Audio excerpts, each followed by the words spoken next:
A heartfelt welcome to today's episode of Humanities Dialogue, presented by DEIpeople.com. We're so excited to have you join us for this dialogue. Hosted by Quincy and Daniella, DEI leader, activist and disruptor, and Daniella Fairbairn, author of Insanely Great Customer Service, and the podcast host of Be Insanely Great. Let's have a real humanities dialogue together.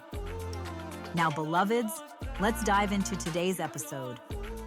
Hello, everyone, and welcome to another episode of Humanities Dialogue presented by DEIpeople.com. I am your host, Quincy Daniella, disturber, DEI leader, friend, husband, and I am, of course, always excited to have a conversation with my co-host, Daniella. Thank you. Quincy, I am Daniella Fairbairn. I am a wife. I am a leader. I am an advocate. And I believe the world is filled with culturally competent leaders who are able to lead with compassion, with conviction, and with vulnerability. Looking forward to today's episode, Quincy. All right. I know this is going to be a little tricky one because we are going to be having a conversation about the American woman, beauty standards through the lens of the African American experience. And I'm excited for it because I know it does have a lot of nuance to it. And again, as I've always said, this conversation is through the American experience, through the Americana, as we normally say on DEI People, when we're having these conversations. So please bear with us in that understanding, in that perspective. So I think the first question that we can delve into is, in 2025, how do we see beauty standards as it relates to an African-American woman? Voluptuous. Curvaceous. Curvaceous, yes. Sensual. I look at it as having small features facially, but being cocoa bottle shaped, right? Gotcha. Throughout. Yeah. And so that's definitely what I look at it as. As a people, we have definitely been more receptive to thickness, right? Yeah. And the meat on your bones. Yeah, a little meat on your bones, right? Yeah. And so that is something that I see over the years, I would say over a decade of Americana being more accepting of, to be honest with you. And so although we have been for quite some time, it's now more acceptable to be thicker and being more inclusive in that way. When you go into stores, you're seeing the mannequins that are full figure mannequins. Yeah. You know, no Normal longer size. is it just, right? Yeah. It's different for me, Quincy, I have to say, because what people may consider normal is not my norm, right? I think it's very subjective. And it's coming from a place where at one point in time, not being accepted, and I think there's still some nuances to that, where people just automatically assume you don't eat because you're of a certain size. You were not beautiful because you're tall? tall? Not womanly. Yeah, I would say tall and lean. Gotcha. Yeah, as opposed to Because you're tall not very and lean. curvaceous. Well, you know. But to Like, say I'm something thinking- Because I'm thinking as you're speaking about it, I'm like, okay, what is she talking about? Because you are a curvaceous woman. You are tall. That's what Tall. which is kind of outside of the norm. Right. So taller than average, yes. Yeah. But I wouldn't think to the normal person that would be considered curvaceous, my body type. I do think that, Really? no, I don't think so. No. What do I you don't, want? because I think it goes, I'm trying not to go to that place, Quincy, but I do think that, and I guess it's just how you feel about yourself too. I think it comes down to it as well. Yeah. But if you were bullied and teased about your size, growing residue. up, it's still there. It's But still let there. me be the first Yes. to say, and Okay. I know your husband has said this many times to you. You are curvaceous. Quincy, Okay, you are. You are taller. You know, you're taller than most average women, but Yes.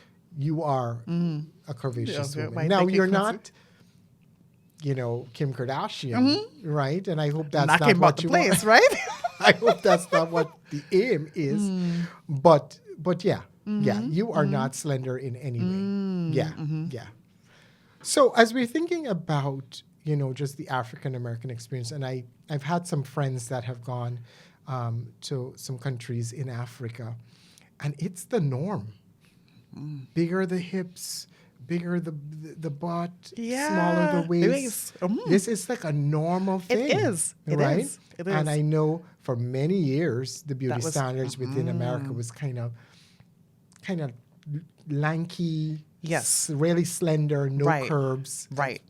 as minimum as possible. I think that was, I think it's more European-esque, I Yeah. think, was more socially acceptable at Yeah. that time. Yes. Yeah. But you know, and again, I am somebody that came into this American experience, and I saw the beauty standards of, you know, photographs and advertisements with slender bodies. Yes. But I wasn't seeing those slender bodies walking around. Correct. That's true. Like most people that I know are curvy, you know? Yes. And I know there is this concept that, you know, white women are not curvy, but the ones I see in the mall, they have hips. They have, Yes, they do. you know, Yes, it's like they do. those slender Yeah. forms Yeah. are more on the minority, I find, you know.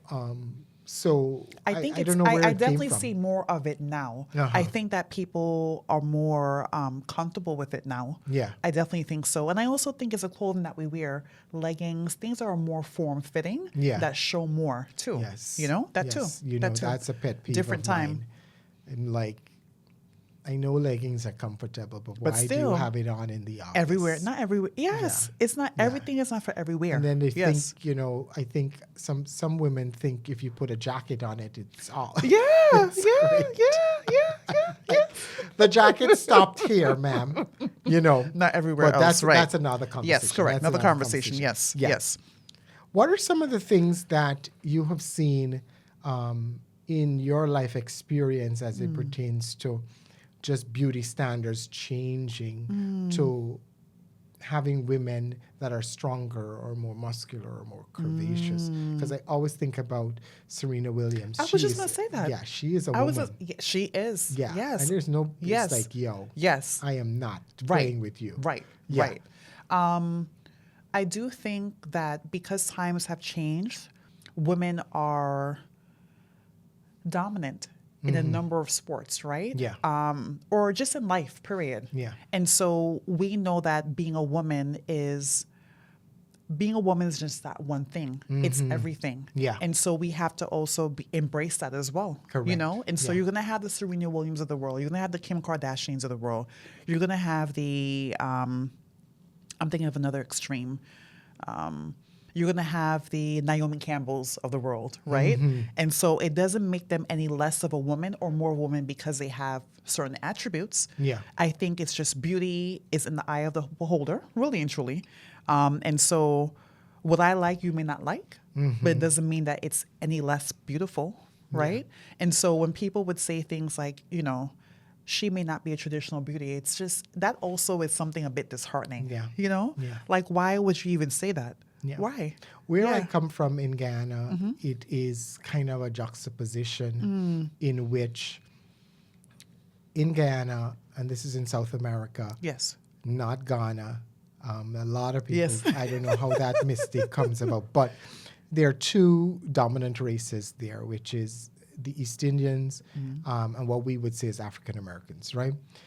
But the beauty standard in Ghana is the mixing of the two, which is absolutely contradictory in the United States because it's the most beautiful women in Ghana is always what we would say Dougla, the Dougla women, which Yes. is black parent, East Indian parent, but then they come out, with all of the attributes of, Right.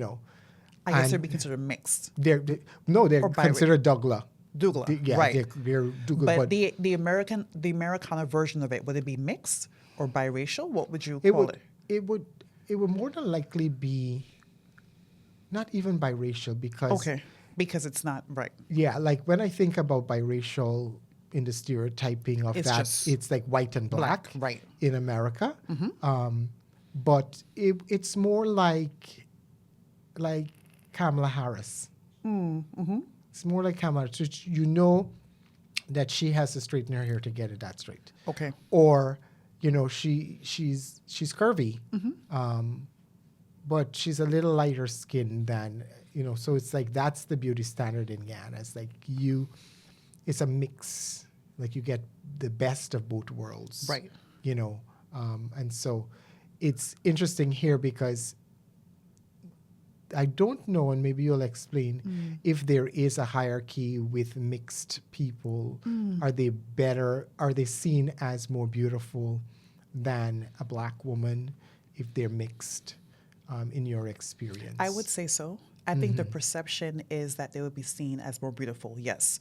When you think of commercials, so you're looking at these commercials, makes sense. And there are quite a few commercials. So you would see a black dad typically with a white mom, and you will see biracial children. Yes. It's rare you'll come across a commercial where you'll see a black family or an all-white family. There is something about that. I have seen that. Yeah. I have seen and I'm like, that. wow, this is it's as if it's the norm, you know? Yeah. I think the trajectory right now is to soften but not be as white. But like I think you and I have had this conversation before about, especially in ads in stores when they pick the models and they're picking a quote unquote representation of the African American model. It's not really an African American person. It's always curly, a lot of curly hair, but it's softer hair, a little orangish hair. Yeah, or not the 4C. Yeah, not the 4C hair. No. A real. Yes. The person has very European features, and it's quite evident the person would have to be of mixed race there. Right. And I've seen that in a lot of ads. In a lot of ads, and that is supposed to be the representation of black beauty. And why? And so why, right? Yeah, that's not, but it's not the reality. And so it would make you feel as if you are not as attractive. Yeah. Because you don't look that way. Yeah. I think we are entering, and this is through social media, entering this time when you are seeing confident, beautiful black women and showing up. And they don't care. No. Do not care. They do not care. Yes, they don't care. They're like, no. and because they're so firm in that belief, you have no choice but to believe and see them. Yeah. And then you realize, oh, she is beautiful because it becomes more acceptable. Yes. And again, I come into the American experience where a large nose is or would be perceived as not attractive. I don't know where that more than likely has roots into like slavery. And that's why nose contouring is a regular thing, right? It's just something, you're looking at YouTube, you're looking for tips, and you're like, I want more, more small features. Yeah, and I think when you it's difficult because as you're looking on, do you have some sort of remnants in your being that says, I am this person, but I am contouring my cheekbones or, lining my lips to make them plumper or whatever? Are you saying I am trying to look like that, or are you saying I'm trying to be beautiful and I'm doing that? And I think that's where the problem could start to germinate in a woman. Yes. I do think everything starts from childhood. Yeah. Everything starts from childhood. So one of the saying, I was listening to a podcast a few years ago, and the host was saying that we all are living out our childhood traumas. There are things that have happened to us that affect us later in life. Yeah. growing up in a household where there is good energy and where it's a constant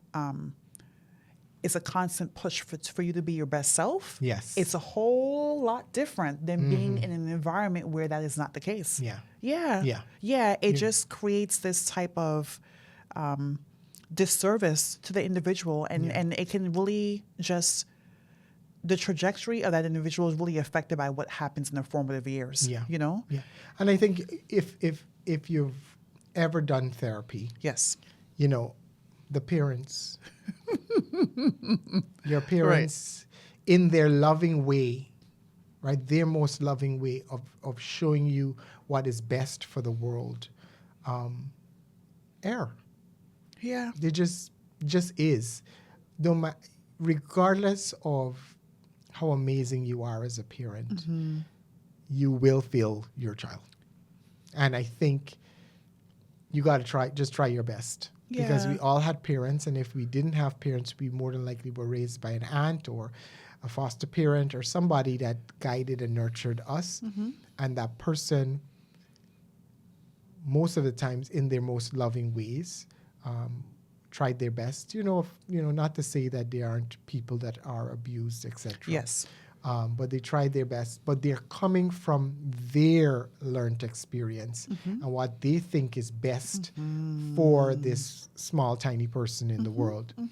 And so indirectly fail us all. Yes. But I think it's when we start to recognize that and try to pivot towards, really encouraging your child to be not necessarily their best self, but be of service to themselves, to be of service to others. What is going to be my contribution to the world? What is going to be my contribution to myself? How do I see myself?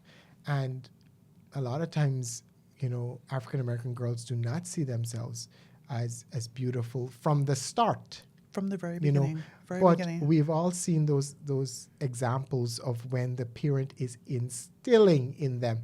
I don't know if you've ever seen that little clip of a little girl. She has an afro. Okay. And somebody says, they're filming her with the afro, and the person says, "Oh my God, I love your afro." And she's like, "Thank you, I know, right?" That's the sort of, that's the parent there. Supporting and saying to them. And there's another one when the girl says, "Somebody said something to me at school, but I told her, I am beautiful." Right? She was in her little car seat. Yeah. The words of affirmation. That yes. As parents, I think they do not realize that is the first representation of love. We'll be right back after this short break. Stay tuned. There's so much more to come here on Humanities Dialogue. Beloveds, welcome back to Humanities Dialogue. Now back to the show. The world can be so cruel.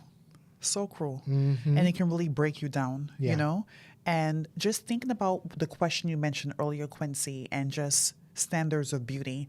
So that's where colorism comes into play. Yeah. And that I do recall working years ago with young girls, and the conversation came up, of course, about boys and, who they like. And one of the young girls would say, the boy I like likes the light-skinned girl with the long hair, right? And so the other girls not in agreement because they know that feeling, right? And so the light-skinned girl is getting the more attention. She's seen as more attractive. Yeah.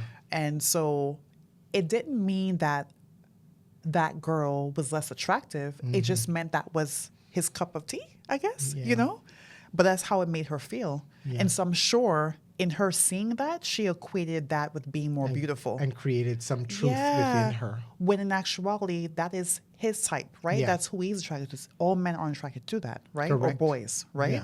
Yeah.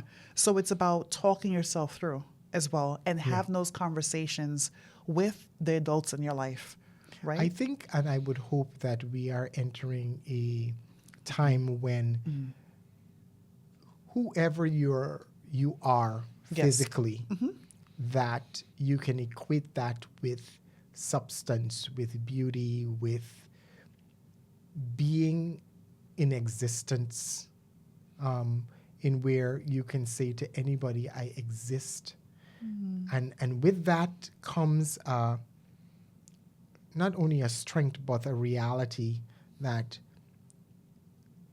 the beauty part is subjective, because somebody's going to think you're beautiful. Yes. But do I see myself as beautiful? Do I see myself as a person that is beautiful? And also understanding what that means, what that brings with it, whatever thoughts, privileges, etc. And then still understanding it's all outside. Yes. Nothing to do with the inside. Nothing to do with the inside. Right. Because you're not sitting in your quiet times going, thank God I'm beautiful. You know, you're not, because it fails you.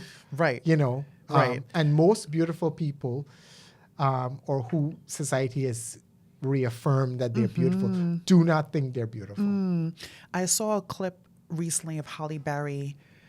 She was being interviewed and she said, you know, I'm looking forward to the day where someone is not complimenting me about my looks and not saying how pretty you are. Interesting, right? Yeah. Interesting. Yeah. She clearly is a beautiful woman, Yes. right? And she's just like, but there's more to me than that. Like, why is that always a topic of conversation? Yeah. Right? Yeah. Yeah. Yeah. So, how do you think beauty ties in with just the female form? Because I don't think men are allowed to be, you know, beautiful in any form, even in spirit. I'm thinking of babies, right? She's such a pretty girl. Yeah. He's such a handsome boy. You rarely hear compliments of, she's so smart. She's so strong, Yeah. right? And it starts from, why are we focused on the exterior? This is someone who has feelings. For girls. For girls, yeah. And for boys, it's just, you know. Yeah, you would hear appearance like he is stubborn. He Yes. is strong-willed. Right. He's going to do what he wants to do. A girl, And that being she's more only socially pretty. acceptable. Right. Yeah, she's right. only pretty. Oh, you Right. smell so good. You're so pretty. Yeah. You're a pretty little girl. Right. Yeah, you don't hear, oh, I love the confidence Yes. in you in this outfit. Because you could pivot. Yes, you can. In saying to the child, Yeah. I like your confidence. You like this outfit. You look good. Rather than connecting just to the dot to the pretty part. Because Yes. did you select that for yourself? You know? Right. Did you do your hair like that? You know? So I think we just have to evolve Yes. from that because we are expecting women Yes. to be beautiful. Yes. Yeah. Women Right. need to be beautiful all the time. And it's just like, why, you know? So I would say this is pre-COVID when Alicia Keys, it was a big to-do. Oh, and gosh, Alicia with the Keys, makeup, yes, right? Yeah. right. I'm makeup free. Because when you really think about it and just hearing her logic, and Eve also had the same type of mentality at one point in time in her career where she's Yeah. like, you know, we get up early, we do our makeup. It's as if we can't leave the house without the makeup on. Yeah. And so we can't show our true selves. Why do we have to be prim and pretty to just be ourselves, to just be? Yeah. Why? Yeah. Why? Right? Men don't do it. So why are we doing it? You know? I'm more than just what you see on the exterior. I would take it one step further in. I find in my experience within corporate America that Black professionals are constantly ensuring that they present themselves in a specific way. Yes. That I don't see their white counterparts doing, No, right? not at all.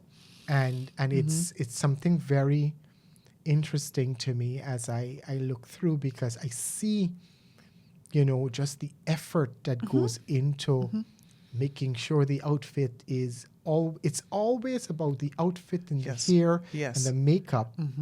And I'm not so sure if it's a good or a bad at this point because as I'm thinking about it, it's just a constant thing to make sure that you're presentable at a specific way or a specific standard always, which may not always be attainable, Yes. you know, because you have to spend money to look like that. Right. But I think it's tied in with success. I am not comfortable going to work with jeans and a t-shirt. Yeah. Yeah. Never would be. Yeah. And I do Coming think, from the guy that wears suits all the time. right, Yeah. right, yeah. So Yeah. I don't think that's appropriate. Yeah.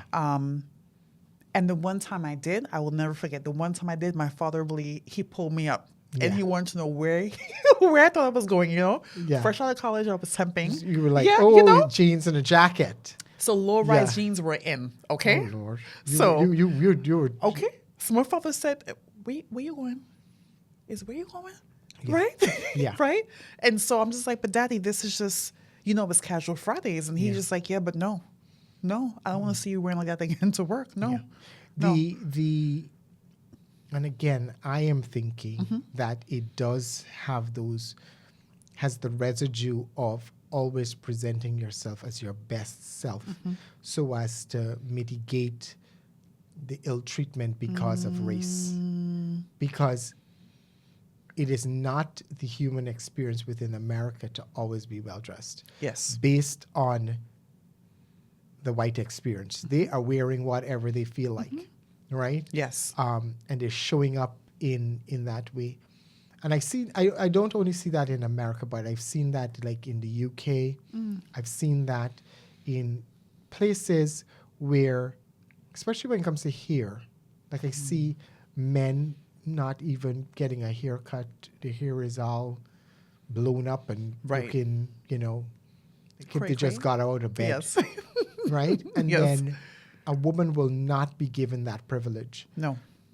Somebody would say something very negative about her if she was to show up like that. And make it even worse, if it's an African American woman, it will Yes. it would not be a pleasant experience for that person. Right. You know. Which is, you know, it's a good segue into woman, hair, beauty, and going to lengths just to present in a certain way. So I'm thinking of Black women relaxing their hair. Quincy, I never needed a relaxer. I never needed it. Yeah. My hair was always manageable, but I thought it was part of growing up, part of the process. It was a Yeah. rite of passage for me. So I had my hair relaxed for the first time in 7th grade. And so that may be around the age of maybe 12-ish. Yeah, around that time. Did you have to convince your mom to do it, or did your mom was like, you are of age now? No, I had to convince my mom. Okay. Yeah, we had a conversation. She said, okay, fine, no problem. So I went She ahead was and did like, you're going to cost me money how often do you have to do it? it. So yeah, Yeah. once every 4 to 6 weeks. Yeah. And she's yeah. like, I didn't have that expense, and but now I do. have it. Yeah. Right. Yeah. Yeah. So for me, it was a little different. We were always going to the beautician from an early age. My mom knew that as a child, her being at home, the hair washing, it was just a lot for Yeah. her, a bit traumatic. Yes. And so she wanted us to be catered to in a professional environment where Gotcha. people who were able to do that, right? She's not yanking you up. Yes, none of that, right. So Yeah. going to salads from early Uh-huh. and thinking that relaxing my hair was the best thing to do. And it definitely was not the best thing for me, right? And learning as an adult that relaxing your hair and using those chemicals are actually very dangerous for you, harmful to Yeah. you, that can actually lead to you having Losing other hair things, and losing all- hair yeah. and other effects on your Oh, body. yes, because Yeah. of the chemicals Yes, on your chemicals, scalp. right, Yeah, yeah. right. And the endocrine disruptors and what that would mean, and having higher, showing that there are, like there is an indicator that with you using certain chemicals in your hair, certain products can lead to you having fibroids, Oh my gosh, cancer. yeah. Like there are things that I just can happen imagine, long yeah. term, right? Uh-huh. From all those years of just using these Things, products, uh-huh. you know? So all that to say, it's about being proud of who you are, but it's when you're a child, there's peer pressure, but there's also just the environment in which you're in, Yeah. and that you want to be seen as more attractive. And so, the girls are relaxing their hair. Everyone else is doing it. Let me do it too, For right? me, I've always wondered if the relaxing of your hair was for it to be manageable, or was it for it to be straight, and then Yes. emulate a beauty standard that is not of course, not natural to Right. a Black person. And so I've always wanted and curious about, you know, are you wanting it to be that you can comb it, or are you wanting it so that you could put it in a style that a white person does? But then I realized that also white people straighten their hair also. Yes, Because their yes. hair is not straight naturally. I think it's like Asian hair is really that kind of straight Right. hair. Or that they may cannot- perm. Or Yeah, they may or- perm their hair to make it curly, right? Yeah. But again, I've always wondered, like, when the mom is doing it, does she understand or ask about it being manageable? Or is it about assimilating to a certain hairstyle or whatever's going on?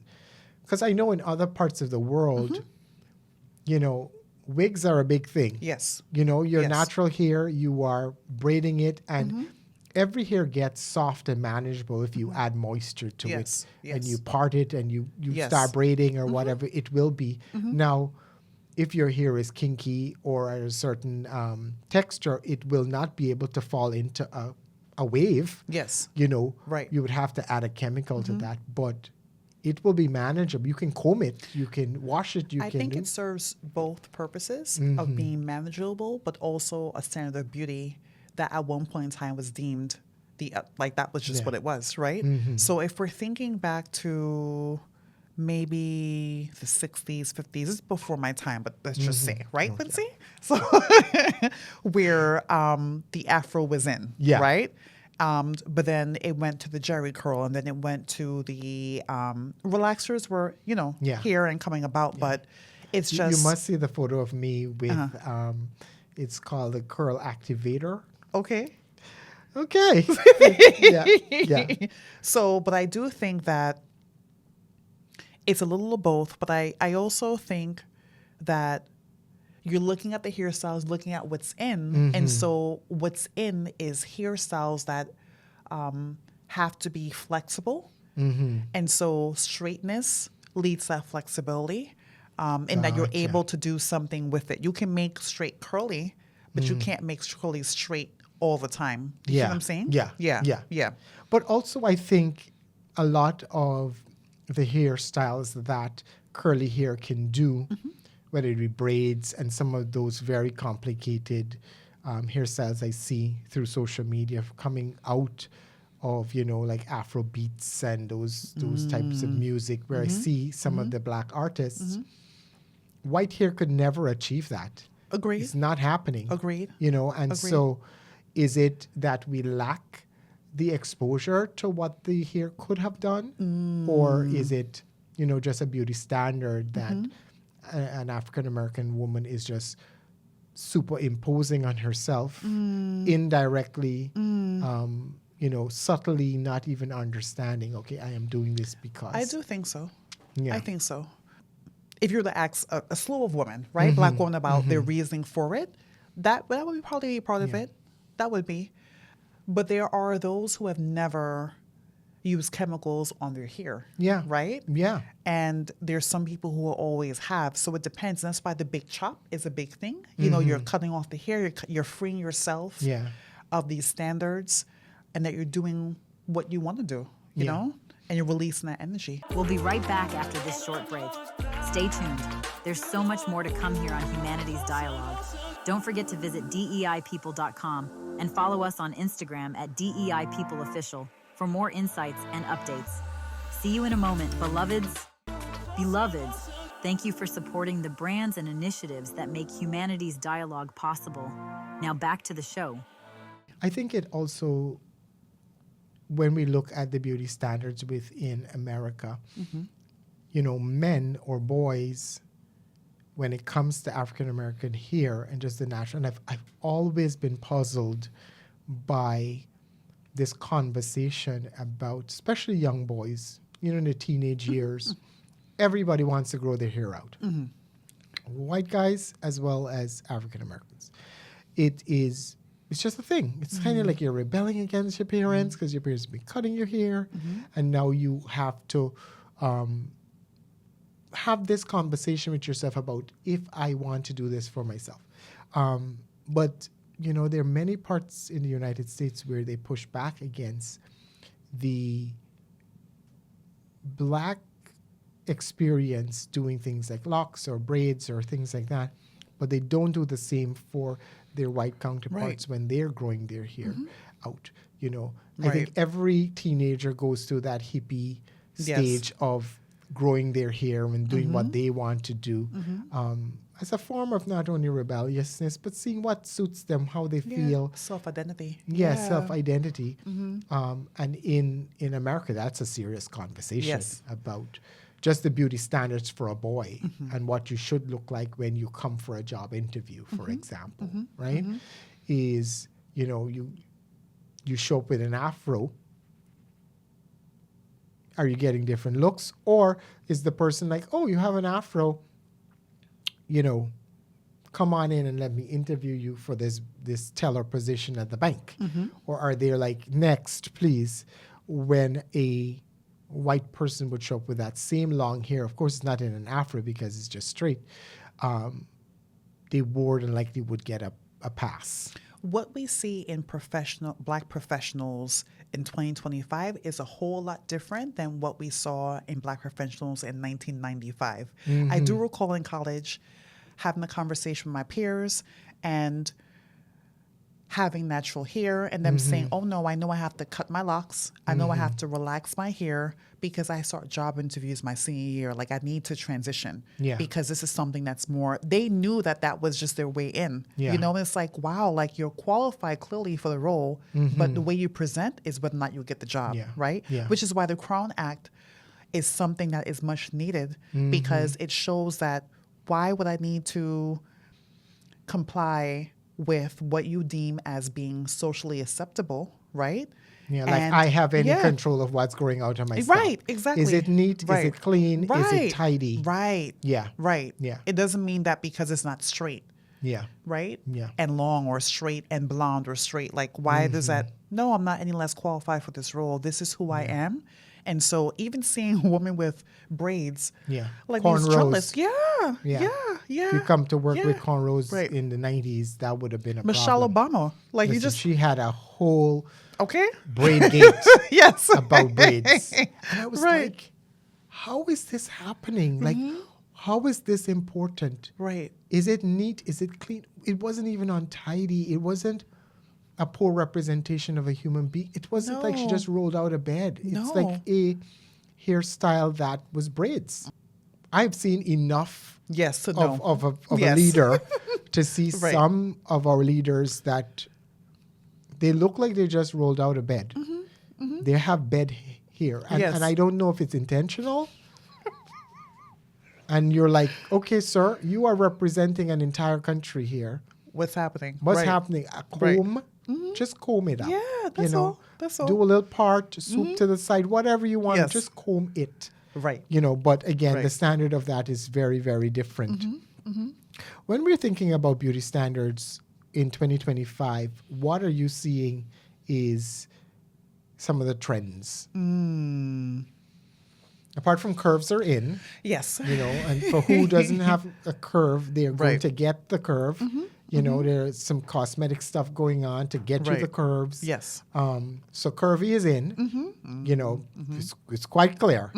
Large lips are in. Yes. I don't think large noses are in. No. They're contouring. Yes. What about ears? I have large ears. Ears, no. I don't think ears are too much of a concern, no. But skin color. Skin color, yes. It's in the middle. Yeah, it's that in the middle. light brown kind of thing. Yeah. Yes. 2025. I've always, and Quincy, you and I have talked about this over and over again. I have this thing for rich complexions. Yeah. This is just something, and when I say rich, I'm talking about dark skin, right? Like I love rich complexions. Yeah. Always had a love for it. Yeah. Don't know where that comes from, but I think it's just appreciating us, you know, and that we come in all shapes and forms. Somebody sowed that seed many years ago. Yeah. And it's you know, if you're not seeing yourself as that, then of course then it's a struggle. You know, because then you're like, I don't know. I've seen a lot of people kind of struggle with the bleaching and you're like, listen, why are you looking green now? Yeah. Because that bleach, I don't know. All kind of color. All kind of color, Quincy. Coming out looking green.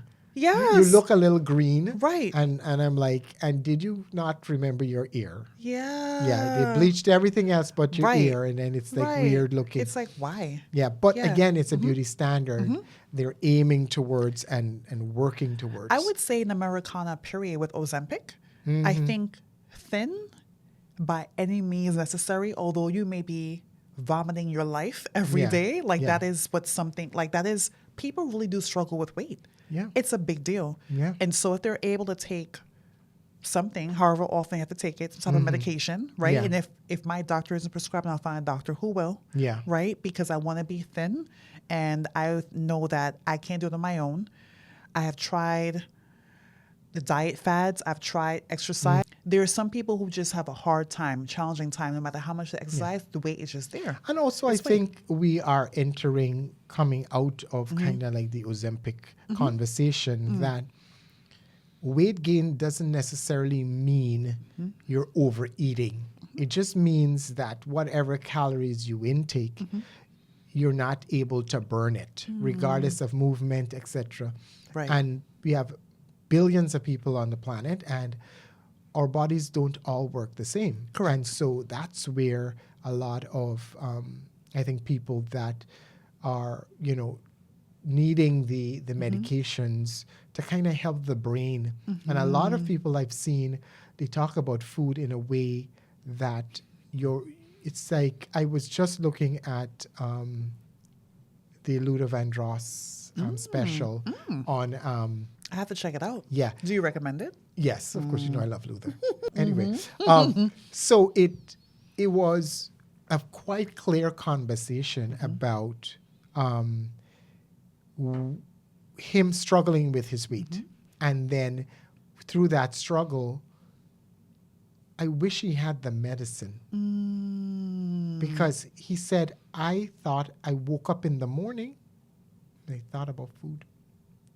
I'm going to bed and I'm thinking about what I'm going to have for breakfast. It was a thing in the brain. And again, it's just glands just overreacting. Yes. And the Ozempic tends to take care of all of that. Yes. And so it's a good aid in making sure that, your body is not doing what it shouldn't. Now, when I see skinny people taking Ozempic, I'm like, okay, why? Why? Why? You want to maintain? Why? Why? Why? I've seen Why? a couple celebrities and I'm like, dude, really? Why are you doing that? Like you weren't this is not, you just need to just continue doing what you're doing. Right, But right. again, they're more than likely seeing themselves a different way. And so the body that dysmorphia. internal Yeah. conversation is something. We're almost out of time, but I Yes. really want us to kind of close on where do you see the future and how do you think we can help ourselves as we kind of navigate going forward with beauty as it evolves in the Black experience? I definitely think that loving yourself, it starts from a place of love. And so some of us are not in a place where we are receiving it. It's not an easy of a question as I thought, Quincy, that particular question.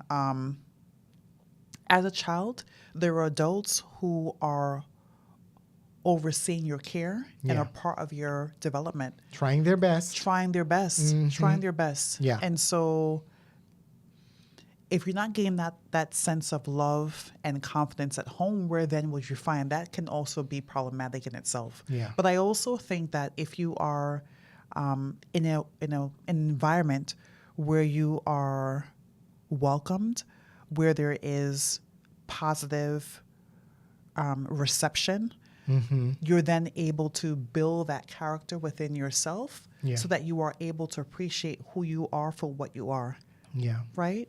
And that you don't have to change because you may not look the same as, someone you went to school with, but you are who you are, you know?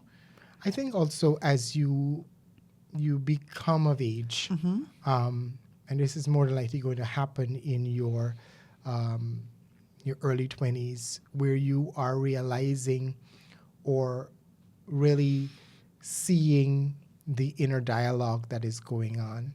And if that dialogue says you are not beautiful, or it's saying I am not tall enough or something enough, right? That's where you'll have an internal conversation. And that's where I think you need to seek some help.